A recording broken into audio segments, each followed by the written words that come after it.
నిద్ర లేచాక ఆచమనం చేస్తే ద్వాదశనామాలు చెప్పినా కేశవాయి స్వాహ, నారాయణాయి స్వాహ, మాధవాయి స్వాహ అనిపిస్తారు.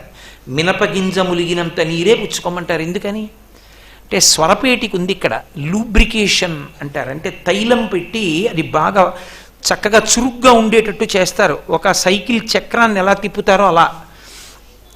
కే కే అన్నప్పుడు మీరు చూడండి, శబ్దాలు ఉత్పన్నం అవడంలో అన్ని శబ్దాలు ఉత్పన్నం అవడానికి 3 స్థానాలలో ప్రధాన స్థానాన్ని నీటితో తడుపుతారు స్వరపేటికని.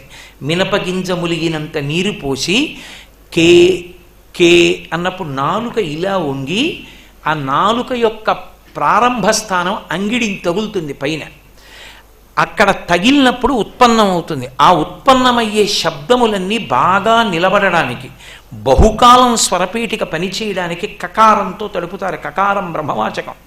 అందుకే శంకరాచార్యుల వారు ఆ ప్రారంభమే అసలు శివానందలహరి ప్రారంభం చేస్తూనే క అన్న శబ్దంతో ప్రారంభం చేశారు ఆయన.